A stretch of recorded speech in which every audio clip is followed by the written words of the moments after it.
Prince Edward's lawyers have officially confirmed that King Charles has been holding assets for years that legally, rightfully, and provably belong to his youngest brother. Also in the UK, King Charles III has made his youngest brother, Prince Edward, the Duke of Edinburgh.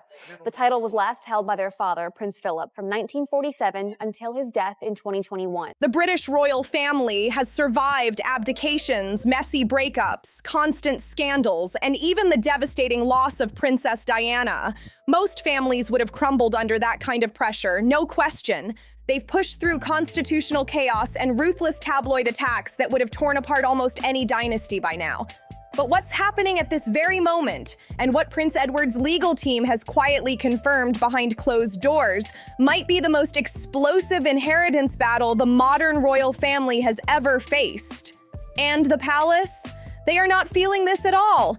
This is not the story they wanted getting out, not even close. We're talking sealed wills, hidden letters, private estates worth hundreds of millions, and a younger brother who, for the first time ever, looks ready to pick the law over keeping things calm inside the family. That alone is raising serious eyebrows. Stick with this, because by the end, it'll be clear why insiders are calling this a royal inheritance crisis nobody saw coming. So who is Prince Edward, and why is his name suddenly everywhere? To understand that, you need to look at the man in the middle of it all, because Edward has spent most of his life staying low-key, almost invisible on purpose. He's the youngest son of Queen Elizabeth II and Prince Philip, but growing up, he was always in the shadow of King Charles III, Princess Anne, and Prince Andrew. While his siblings were constantly making headlines, Edward barely caused a ripple. No chaos, no nonstop drama, just quiet, calculated moves. Instead of chasing attention, he stepped into business, launching a small TV production company, and later married Sophie Rhys-Jones in 1999. No over-the-top spectacle, no messy headlines, nothing that screamed for attention. He carried out royal duties, no complaints, and stayed far away from the kind of dramatic storylines that usually follow this family for years. Most of the time, the media only brought him up when there was nothing else to talk about. Some royal watchers even called him forgettable, which was harsh, but that label stuck. And now, that exact reputation, quiet, steady, overlooked, is what makes this whole situation hit way harder. Because the title Prince Edward holds now, Duke of Edinburgh, is not just some fancy name. It comes with layers of history, legal power, property claims, and inheritance rules that were set long before King Charles III took the throne. When Queen Elizabeth II passed away on September 8, 2022, it triggered a massive shift in royal titles, wealth, and control across the board. But right in the middle of that transition, something very specific happened, something the palace likely didn't see coming. Sources close to the situation say Edward's legal team has been working quietly behind the scenes for over a year, digging deep into letters patent, trust records, and old succession laws tied to major estates and financial assets. This wasn't random, it was strategic, and now it's starting to surface in a big way. These are the very same assets King Charles III reportedly moved fast to secure under the Crown Estate and the Duchy of Lancaster right after the Queen passed. It looked controlled, organized, like everything was handled without a problem. But what Edward's legal team uncovered? That didn't just raise a few eyebrows, it sent shockwaves through the entire institution.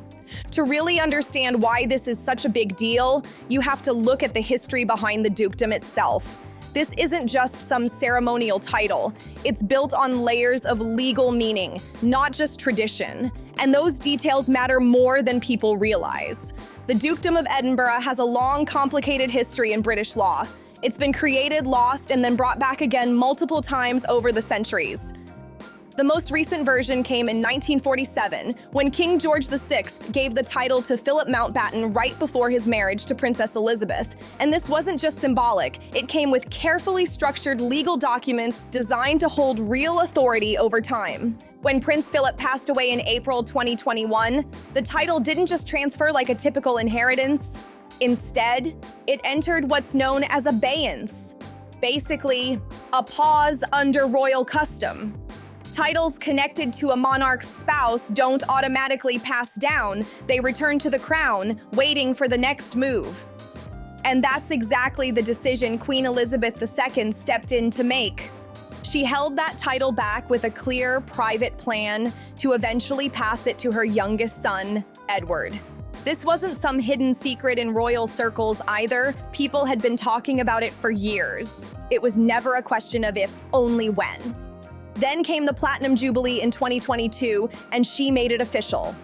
Edward and Sophie were named Duke and Duchess of Edinburgh in what many saw as a deeply personal move. A final tribute to Prince Philip and a clear sign of trust in Edward to carry that legacy forward. But this is where things start getting serious because that title isn't just about honor or tradition. There are real, documented legal conditions attached to it, and they go way deeper than most people think. Buried inside the original 1947 letters patent and reinforced through additional documents signed during Prince Philip's lifetime are detailed provisions about property rights, financial interests, and estate-related entitlements. These aren't loose traditions or outdated customs. They are written legal terms with real weight. And according to Edward's legal team, those provisions may still be fully valid today. Under certain interpretations of English property law and royal grant rules, these rights don't just disappear, they actually move with the title itself. That means whoever holds the dukedom could also carry legal claims tied directly to those original agreements. And this is exactly where the tension starts to spike. In the months following Queen Elizabeth II's death, King Charles III reportedly moved quickly to bring major royal assets under his control. It looked decisive, like everything was being locked in place without delay. But now, Edward's legal team is suggesting those decisions may have been made a little too fast. And that's where things start to get complicated in a very real way. Possibly without fully accounting for the legal weight of those earlier provisions, and that takes us straight to the center of the storm. What Edward's legal team actually uncovered. Because when the Queen passed, two of the most famous royal properties, Balmoral in Scotland and Sandringham in Norfolk, didn't transfer the way most people assumed they would. Unlike Buckingham Palace or Windsor Castle, which are owned by the Crown, Balmoral and Sandringham are private estates. Balmoral was purchased by Prince Albert back in 1852, and Sandringham was later acquired by King Edward VII. Since then, both have been treated as personal property of the monarch, not state-owned assets. And that changes everything in a big way, because private property follows a completely different set of legal rules. These estates can be passed down with conditions attached, tied into detailed agreements, and most importantly, they can carry written obligations that don't just disappear when ownership changes hands. That detail, it matters more than people realize. Now here's where it gets even more intense. Queen Elizabeth II's will is sealed, just like most royal wills, so the public can't see her exact final instructions. But not every document connected to her estate is locked away. Trust deeds, estate planning records, and legal provisions linked directly to the Edinburgh title can still be reviewed. And that's exactly where things start to heat up. Because according to reports, Edward's legal team found specific language buried in those documents pointing to very clear rights connected to the Duke of Edinburgh title. Whoever holds that title, that's who these rights follow. And those rights reportedly include access to income from certain properties, plus, in at least one case, a partial reversionary interest tied directly to estate holdings. In simple terms, when Queen Elizabeth II created the new Dukedom of Edinburgh for Edward, she may have attached real, measurable legal benefits to it, and that changes everything. Because if that's true, those interests can't just be quietly absorbed into a wider royal property plan without addressing Edward's legal position first. This isn't some small family disagreement being blown out of proportion. This is serious property law, backed by letters, patent, and formal legal provisions drafted by professionals who expected those terms to be honored, no matter who took the throne next. Between September 2022 and early 2024, King Charles III reportedly made major moves to take control of royal estates. That included consolidating income streams under the Duchy of Lancaster, restructuring parts of Sandringham's management, and making long-term decisions about Balmoral's future. On the surface, it looked like a smooth transition of power. But here's where the pressure builds. According to sources familiar with Edward's legal argument, some of those decisions may have been made without fully factoring in the entitlements now tied to him as Duke of Edinburgh. And that's the real issue, because the claim coming from Edward's side isn't vague, emotional, or symbolic at all. His legal team has reportedly confirmed in formal written terms that these entitlements are real, clearly documented, and fully defensible under the law, and that's what makes this situation impossible to ignore. They're saying the rights are right there on paper, and that paper carries real weight. And when that message reached the palace, it did not land well at all, not even close.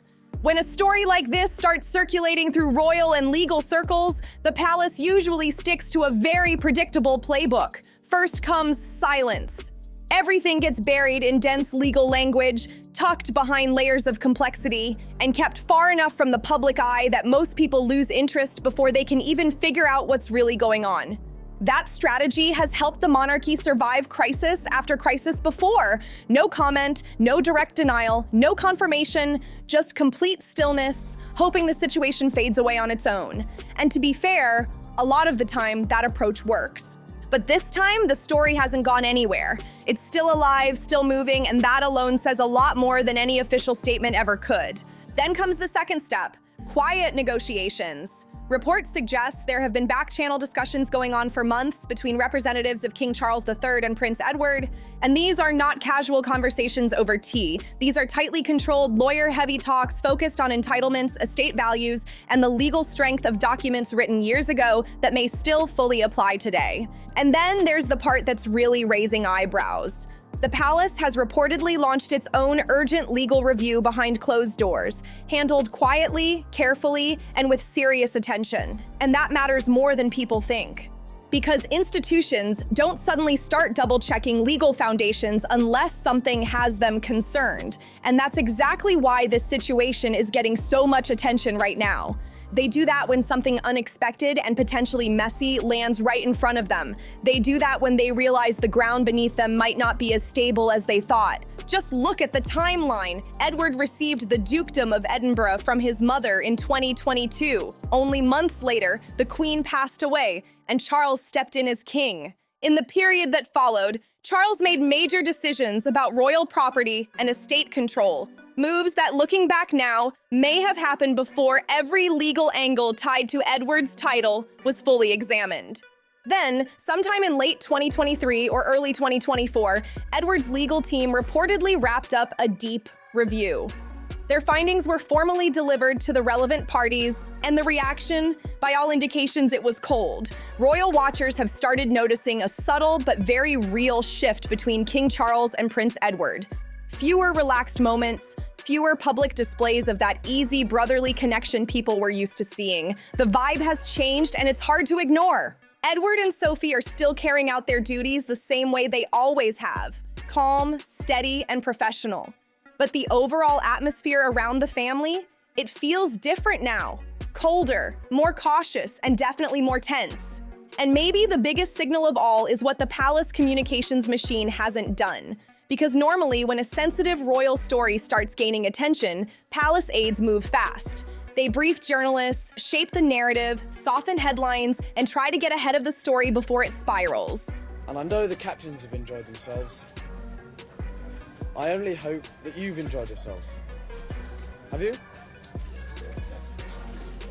Well, thanks for sounding so bloody enthusiastic. What have you been doing in here all day? Have you been watching it? Yeah. What did you think of it?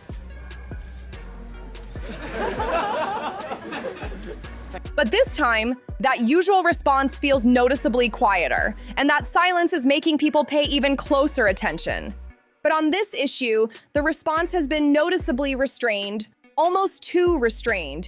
Every word coming out has felt carefully measured, limited, and cautious. It's like someone behind the scenes made it very clear that saying too much could open the door to serious legal trouble.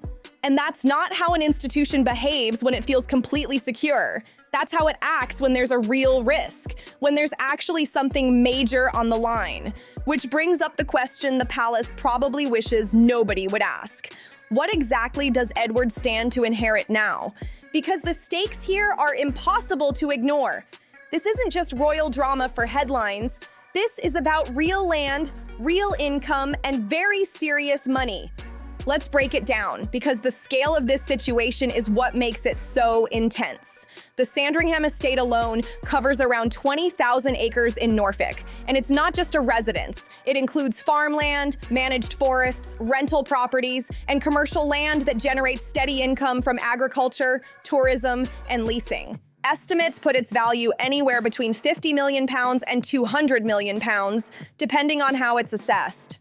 It was privately passed down by Queen Elizabeth II, and while people understand the general transfer, the exact legal details behind it are still sealed, which only adds more mystery. And then there's Balmoral in Aberdeenshire, on a completely different scale. We're talking about roughly 50,000 acres, making it even larger and potentially even more valuable. This estate includes the famous castle, smaller residences, grouse moors, forestry operations, and large stretches of farmland. Its value is widely believed to go beyond £100 million, and just like Sandringham, it's a private estate passed down under sealed conditions with key details hidden from the public.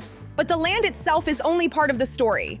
There are deeper financial layers involved: historic annuities, trust structures, income rights, and long-standing entitlements that can attach to titles when the legal framework allows it.